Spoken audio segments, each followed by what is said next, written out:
datang menyembah Tuhan yang hidup, Tuhan yang besar. Engkau Tuhan yang dapat dipercaya, dapat diharapkan, dapat diandalkan. Engkau selalu dapat dipercaya, selalu dapat diandalkan, selalu dapat diharapkan. Kami datang pada Tuhan yang hidup, Yesus Kristus namanya. Betapa kami sangat perlu Tuhan dalam hidup ini. Kami sangat perlu Tuhan, lebih dari apapun yang kami perlukan.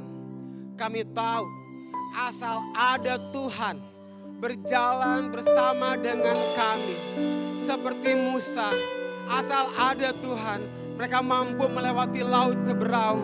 Asal ada Tuhan, seperti Daud mengalahkan Goliat. Asal ada penyertaan Tuhan, asal ada penyertaan Tuhan, apapun kami akan lewati. Bukan karena kuat dan gagah kami, tapi karena Tuhan. Berdoa sungguh, biar setiap kami mengenal, mengalami perbuatan besar Tuhan di dalam hidup kami. Kami mau mengalami Tuhan secara pribadi. Kami mau mengenal Tuhan, bukan kata orang. Kami mau mengenali Tuhan karena kami mengenali Tuhan secara pribadi. Mari kita berbahasa roh. Sikiara la bahaya rala bahaya, koya rala bakaya rala maha masaka, rala baha masaka ya rala baha, korala maka masaka ya rala baha, rala maha basaka ya rala baha, korala maka ya rala basaka, keya rala baka basaka, haya rala bahaya rala baka, sedebe kya rala baha, haya rala bakaya, koma kaya rala baha. Masaka ya rala bakaya. Haleluya. Haleluya. Haleluya. Let your faith rise up. Biar imanmu bangkit malam ini.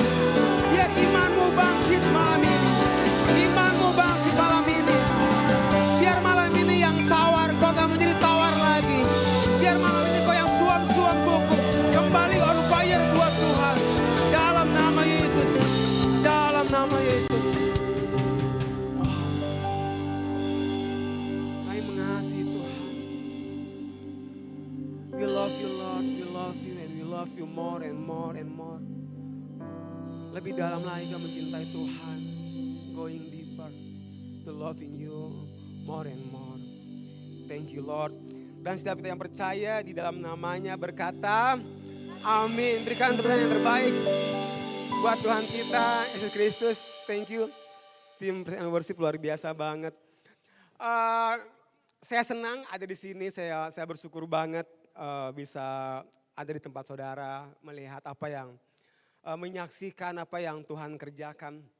Thank you so much buat Pastor Chandra, Pastor Nova Manalip, thank you banget for having me, thank you banget. Bisa gak kasih tepuk tangan yang terbaik buat gembala kita, karena big church, big problem. Small church, small problem. Karena makin besar gerejanya, makin gede masalahnya. Juga buat wakil gembala kita, buat Pastor Carlo dan Pastor Telma, thank you banget, thank you banget.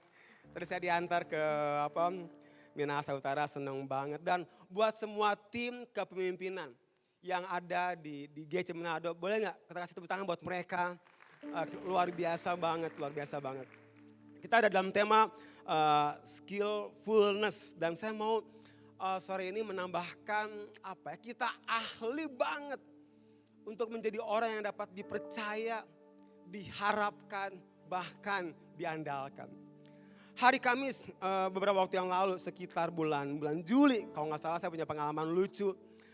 Saya lagi mau ke kantor hari itu, terus kami punya asisten rumah tangga. Karena kami dekat, jadi kami panggilnya Oma. Tiba-tiba dia teriak, Pak. Saya langsung buru-buru ke ruangan dia lagi setrika. Saya bilang, Oma, ada apa? Pak, ini setrikanya rusak Pak. Biasanya di sini ada tanda biru, sekarang gak ada Pak. Bapak, sekarang telepon Bapak ini. Kalau Bapak ini gak bisa, Bapak telepon Bapak ini. Kalau dia masih gak bisa juga, telepon Bapak ini. Dia ngasih order buat saya. Mungkin dia tipikalnya asisten rumah tangga yang dominan. Dia nyuruh saya banyak hal. Sambil saya lihatin, saya pikir ini yang punya rumah siapa ya? Yang nyuruh-nyuruh siapa ya? Dia ngomong terus dan saya lihat setrikanya, seingat saya ini masih baru setrikanya. Terus terus baik, coba kamu lihat ke belakang. Saya lihat ke belakang, ternyata colokan setrikanya itu belum dicolokin ke listrik. Jadi sampai ayam tumbuh gigi, itu setrika nggak akan pernah panas. Saya angkat, Oma ini apa? Oma belum colokin ke listrik, saya colokin. Dia ngomong gini, Pak sekarang ada tanda biru. Dia coba setrika, Pak sekarang setrikanya panas. Dalam hati saya, kemana aja lo? Sama ngomong gini, kalau kita sadar, itu pun kalau kita sadar.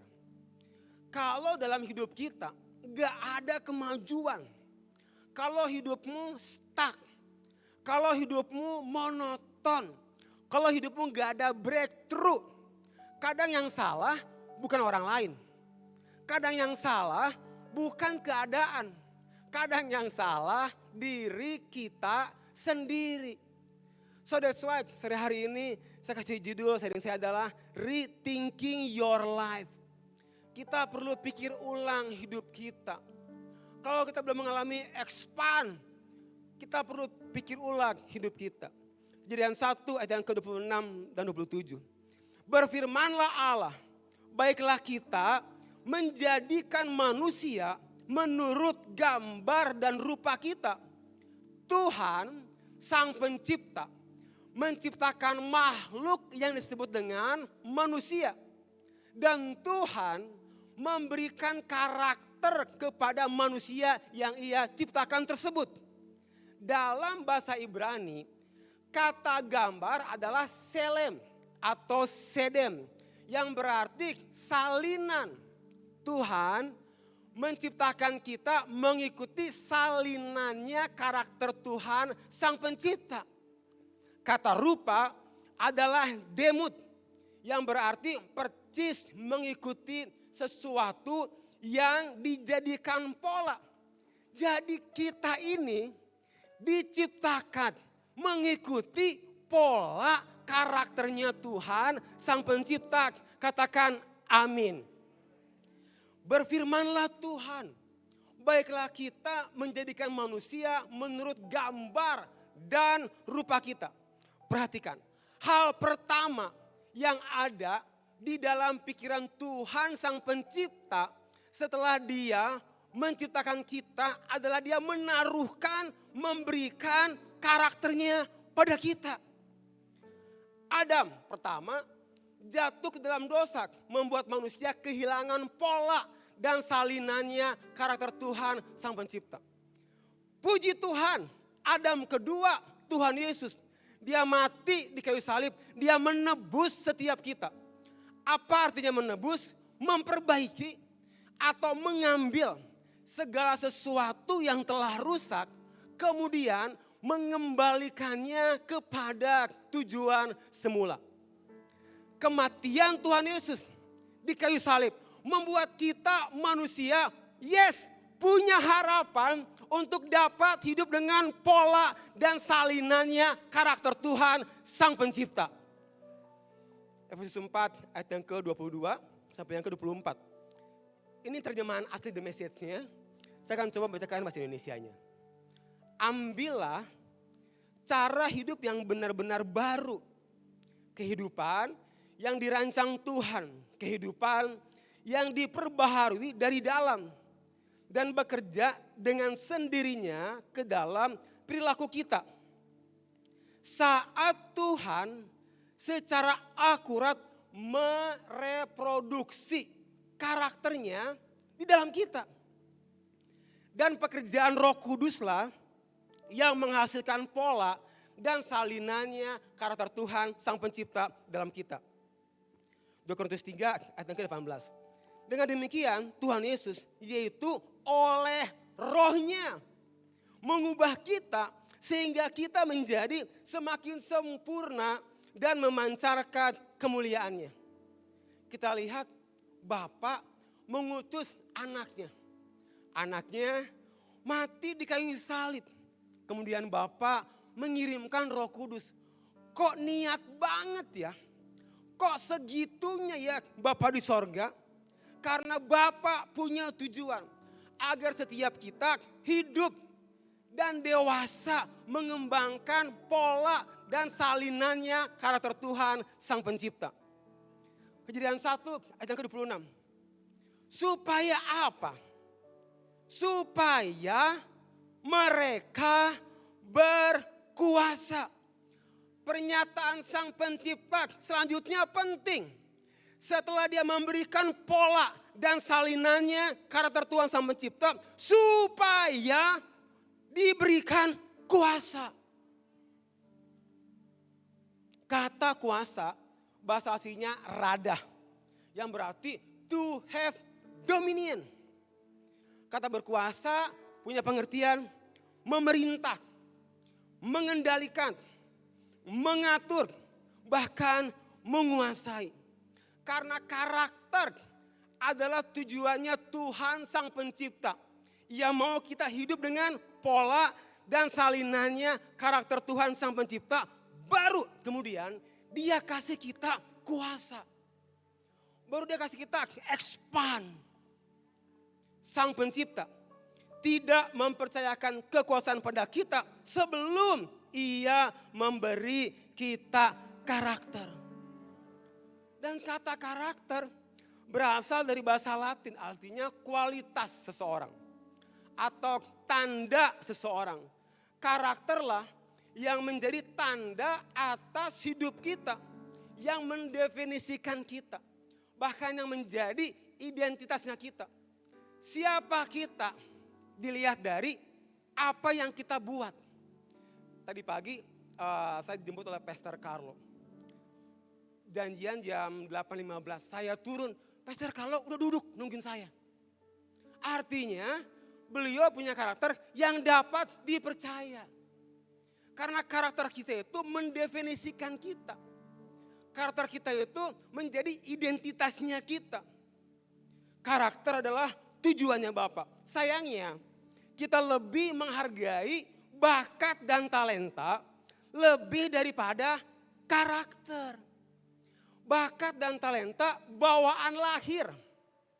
Tapi kita enggak dilahirkan dengan karakter. Kita perlu dengan sengaja membentuk karakter kita untuk dikembangkan. Bakat tanpa karakter seperti meteor. Terbang, tinggi, menyala, nyungsep. Tapi karakter, bakat dan talenta yang disebut karakter seperti matahari. Bersinar terus.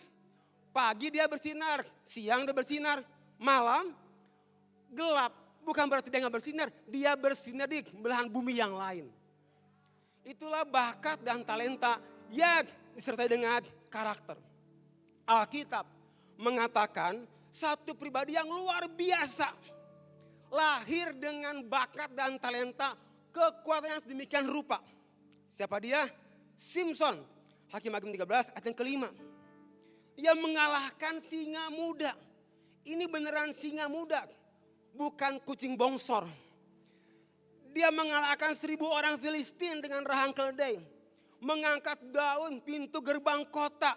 Memutuskan ikatan yang membelenggunya. Merobohkan tiang-tiang penyangga. But akhir hidupnya Simpson anti klimaks. Dia lahir sebagai hakim, dia mati sebagai pelawak. Dituntut anak kecil buat bikin lawakan, merobohkan tiang, kemudian mati. Karakter adalah tujuannya Bapa.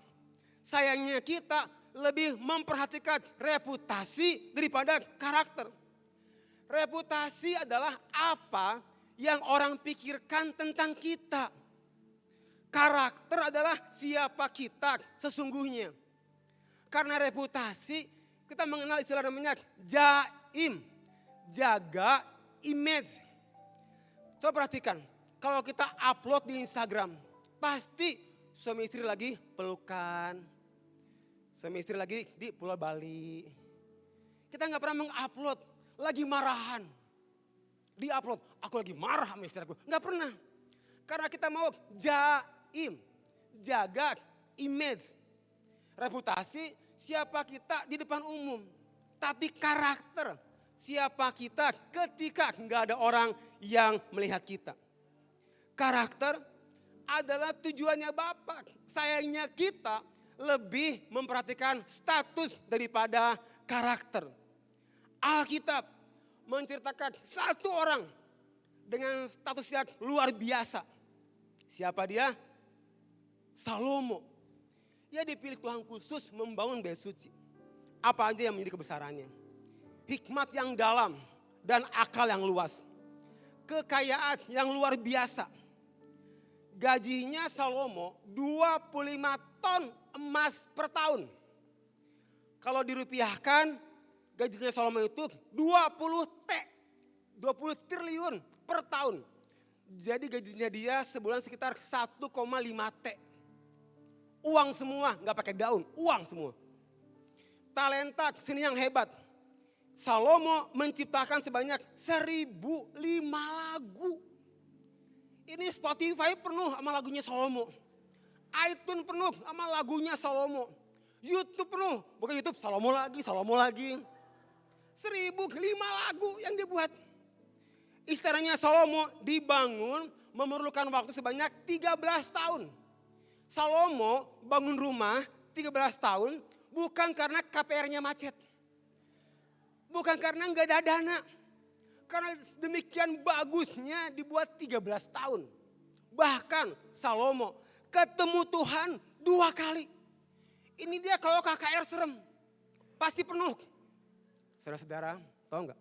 Tadi malam ya, Tuhan itu datang ke kamar aku. Wow, Tuhan datang. Di Instagram status orang yang ketemu Tuhan 2 kali. Wah, langsung followernya jutaan tuh. Ketemu Tuhan 2 kali. Saya ikut Tuhan puluhan tahun, belum pernah ketemu Tuhan. Ketemu setan pernah sekali. Ini Salomo 2 kali ketemu Tuhannya juga. But akhir hidupnya Salomo lahir dalam perkenanan, mati dalam murka. Karena Salomo akhir hidupnya menyembah Allah-Allah yang dibawa oleh istrinya. GC Manado, kita perlu berpikir ulang. Apa yang sedang kita bangun? Apakah kita hanya membangun karir, reputasi, dan status sampai-sampai kita lupa untuk membangun karakternya kita? 1 Korintus 3 ayat 13. Ini dalam terjemahan Amplified Bible. Saya coba terjemahkan seperti ini. Pekerjaan masing-masing akan ditampilkan dengan jelas apa adanya. Karena hari penghakiman akan mengungkapkannya. Karena itu akan diungkapkan dengan api. Dan api itu akan menguji kualitas dan karakter dan nilai pekerjaan setiap orang. Dia Manado, kita perlu balance antara membangun karir dan mengembangkan karakter. Karena karir kita berhenti di peti mati. Tapi karaktermu dibawa dalam kekekalan.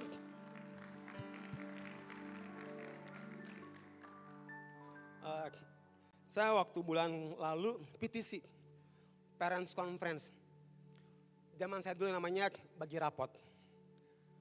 Setelah bagi rapot selesai, istri saya mau gini, saya dengar di sini ada makanan enak di sebuah kafe. Istri saya dia sangat suka makanan. Oke, kita cari. Terus saya cari, dibilang di daerah sini saya cari. Di dekat sekolah anak saya, enggak ketemu. Di jalan besar, enggak ketemu, hampir setengah jam. Terus saya telepon anak roni saya namanya Henry. Dia ahli makanan se-Indonesia. Karena beratnya 130 kilo. Saya tanya ini makanan di mana? Dia ngomong gini, Pi, itu makanannya, restorannya enggak bisa hanya jelasin. Papi perlu tiang awan, tiang api ke sana. Benar-benar perlu tuntunan Roh Kudus. Karena hanya Roh Kudus yang tahu. Jadi dia Sherlock, saya ikutin. Jalannya itu kecil banget. Jalannya itu hanya muat 1 mobil. kiri dan kanan rumah warga. Nah saya tahu ini istri saya suka banget. Kalau saya mukanya agak emosi, pasti dia mau gini, udah pulang aja, jangan jadi pergi. Pasti gitu kan. Jadi saya agak, sayang, dalam hati gue, ini gimana kalau ada mobil depan saya ya? Karena jalannya kecil banget. Saya cerita pas sampai saya ngomongin ke istri saya, sayang, ini pasti makanannya berkarakter. Ini pasti restorannya punya karakter yang kuat. Sampai orang kayak kita bela-belain jauh-jauh ke sini hanya buat makan. Kalau engkau orang yang berkarakter, orang pasti cari saudara. Pasti cari saudara. Kalau kita enggak berkarakter, saya enggak yakin orang akan cari kita. But Pastor Victor, bagaimana caranya kita mengembangkan karakter? Saya ambil sebuah quote dari Rick Warren. Saya terjemahkan seperti ini. Karakter dikembangkan dan terungkap melalui ujian. Dan seluruh kehidupan adalah ujian. Kita akan diuji oleh perubahan besar. Kayak kemarin 2 tahun COVID. Janji yang tertunda. Masalah yang mustahil, doa yang tidak terjawab, kritik yang tidak pantas, bahkan tragedi yang tidak masuk akal. Tujuan utama Tuhan bagi setiap kita bukan memberikan kenyamanan, tapi mengembangkan karakter. Supaya kita semakin serupa dan segambar dengan pola dan salinannya karakter Tuhan Sang Pencipta. Jadi kalau ada yang berpikir, yes ikut Tuhan mulus kayak jalan tol. Enggak, karena jalan tol aja gak ada yang mulus. Ikut Tuhan enggak semulus yang kau pikirkan. Tapi dengar, Tuhan mengubahkan dan mengembangkan karakter kita dengan masalah yang Tuhan izinkan masuk dalam hidup kita. Ingat, masalah yang Tuhan izinkan masuk, bukan cari-cari masalah. Kalau pulang dari sini, saudara mau makan dessertnya durian. Main course-nya sate kambing muda. Minumnya bir. Terus mati karena stroke, itu saudara yang cari-cari masalah. Yang saya maksudkan adalah, masalah itu alatnya Tuhan untuk membentuk karakternya kita.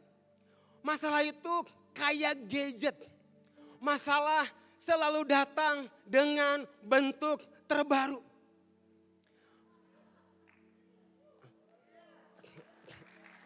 Itu masalah kayak gadget. Nanti tahun ini iPhone keluar yang ke-14. Lebih canggih, lebih banyak fiturnya. Sama, masalah ini beres, jangan dulu kegeeran. Masalah yang lain menanti, lebih banyak fiturnya. Videonya lebih bagus, memorinya lebih banyak. Karena itulah masalah. Emang karena karakter dibentuk dengan masalah yang Tuhan izinkan masuk buat kita. Emang hidup serangkaian masalah. Dan ini perlu tahu, ini perlu tahu. Masalah datang tanpa mengenal status rohani dan status ekonomi. Satu kali saya habis sharing, ada yang mampir saya gini, Pastor Victor tolong doakan saya banyak masalah. Terus dia ngomong gini, enak ya kalau jadi Pastor Victor gak ada masalah. Saya bilang, ibu, kalau ibu tukeran masalah dengan saya, ibu mati duluan. Karena jangan dipikir pendeta gak ada masalah. Pendeta lebih banyak masalahnya mikirin orang.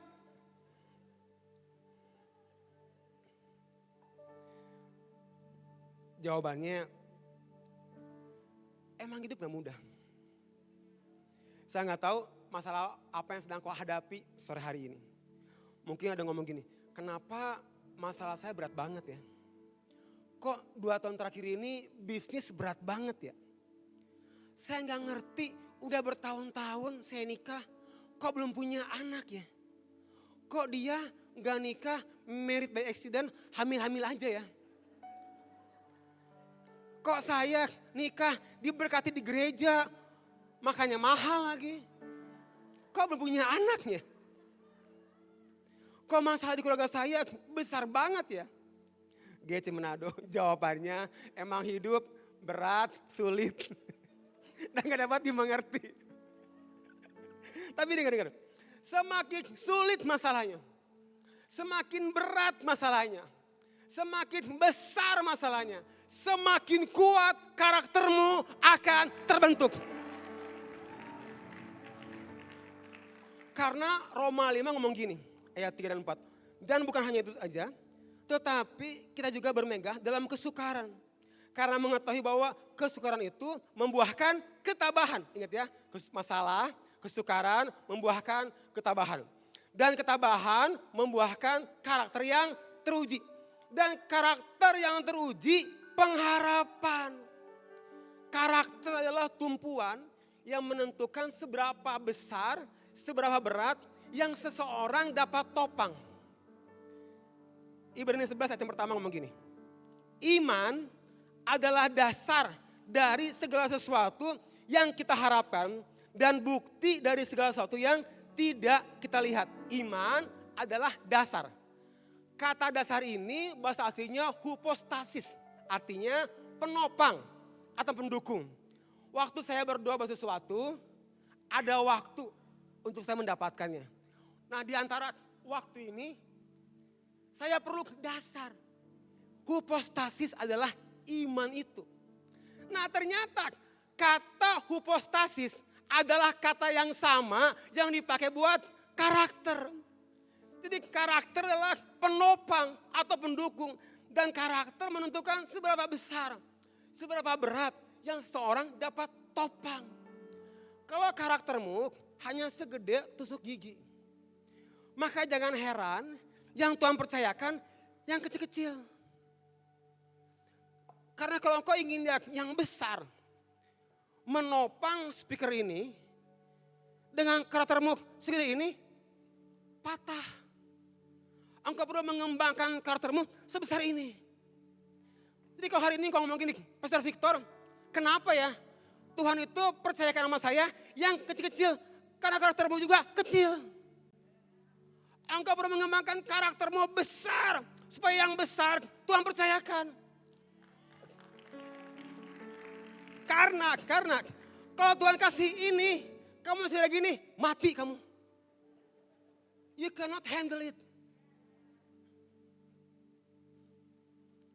Sang pencipta tidak mempercayakan kekuasaan pada kita sebelum ia membentuk karakter kita terlebih dahulu. Jadi hari ini ada masalah, jangan lari. Ada masalah, come on masalah, come on. Okay. Come on. Harus gitu. Kalau engkau lari dari masalah, segede gini terus. Enggak heran, ini kasih segede gini.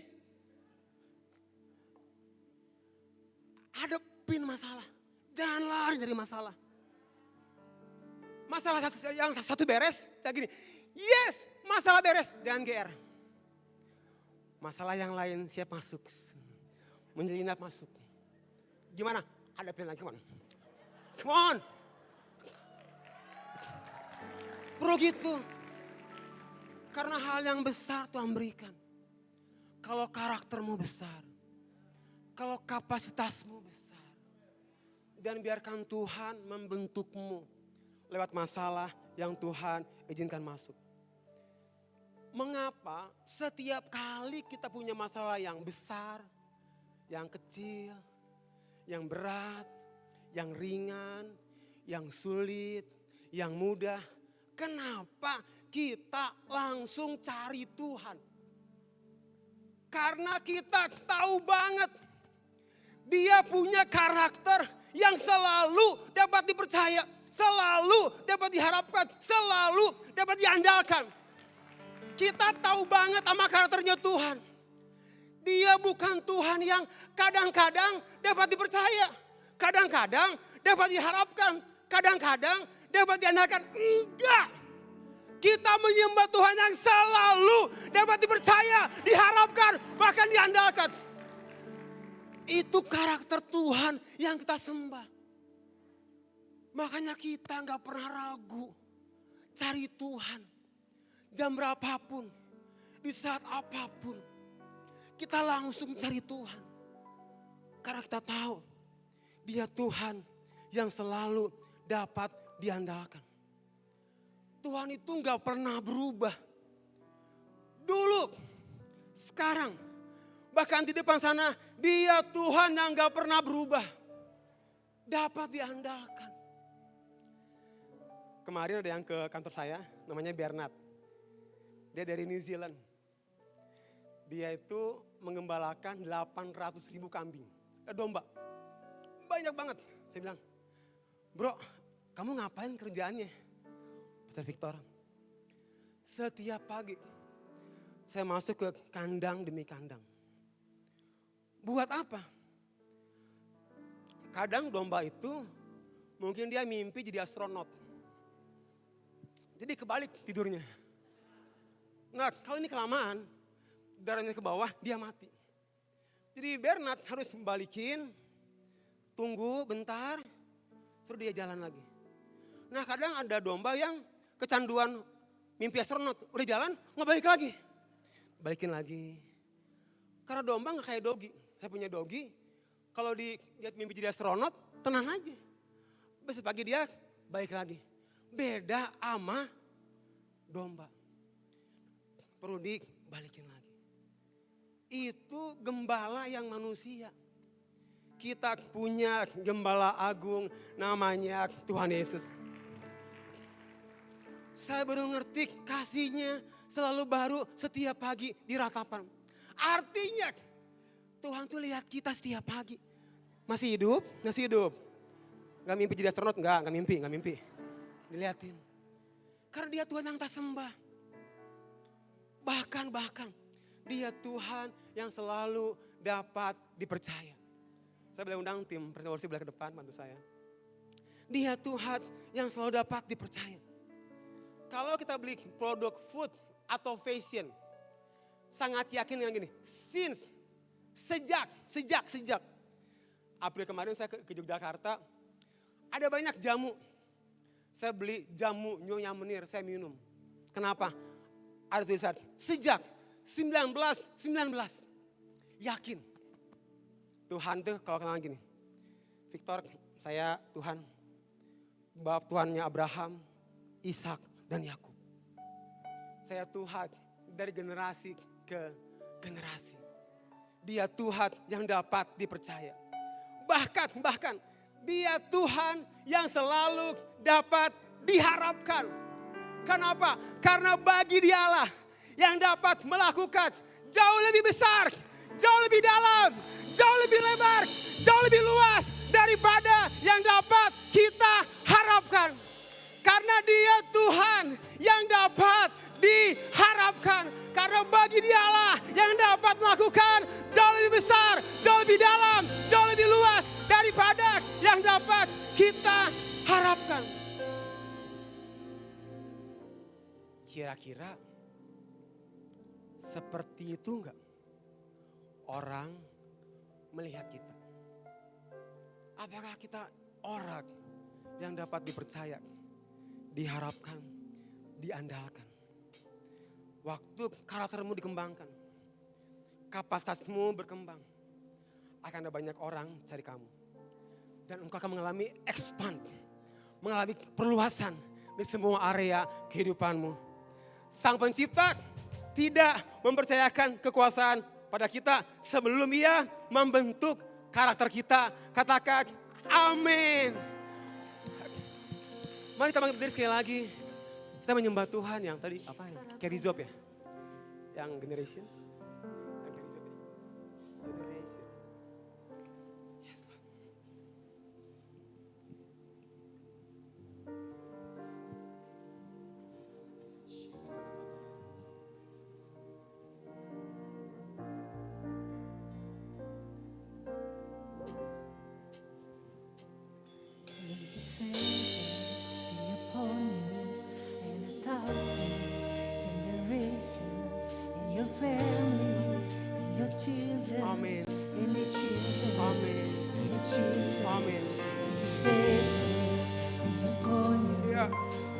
thousand generations in your family and their children and their children and their children. May His favor be upon you and 1,000 generations and your family and your children and their children and their children. May His favor be upon you and 1,000 generations and your family and your children and your children and your children.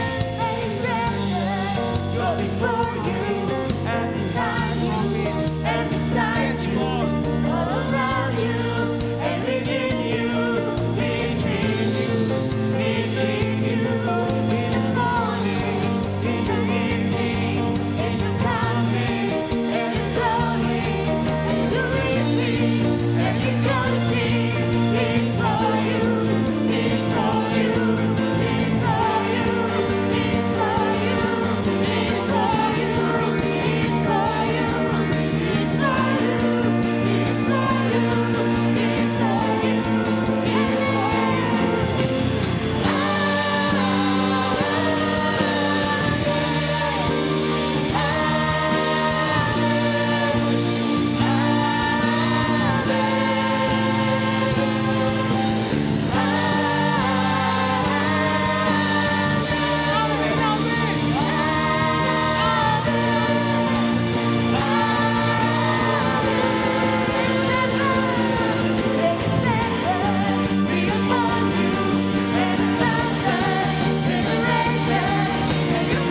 He is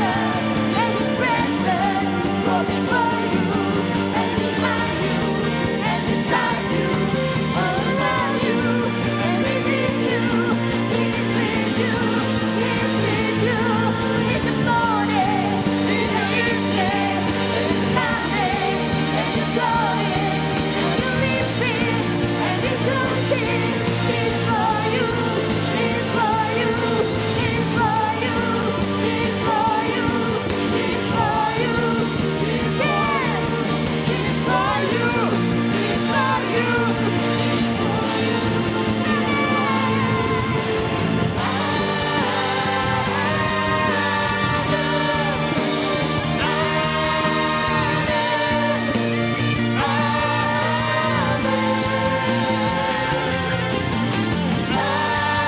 you,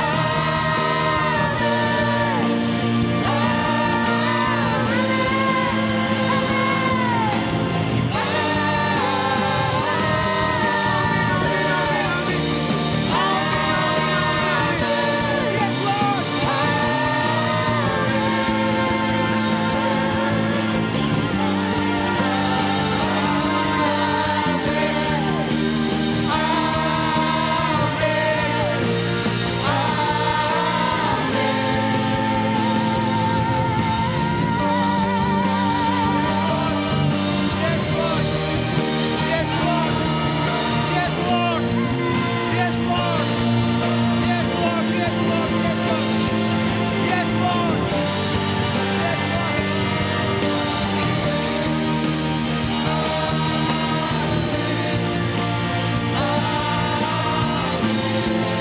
is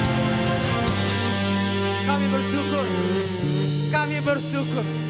Kami punya Tuhan yang selalu dapat diharapkan, yang selalu dapat diandalkan, yang selalu dapat dipercaya. Kami percaya penyertaan Tuhan membuat kami melampaui, melewati, menerobos setiap masalah, setiap masalah, setiap masalah, setiap masalah. Sore hari ini kami putuskan kami akan lari dari masalah. Kami akan menghadapinya bukan karena kuat dan gagah kami, tapi karena rohku kata Tuhan, karena penyertaan Tuhan. Dan kami percaya setiap kali kami menghadapi masalah, karakter kami semakin besar, semakin kuat. Dan Tuhan akan percayakan hal yang besar buat hidupmu. Kalau kau percaya, katakan amin. Katakan amin. Katakan Katakan amin. Kamu berikan tepuk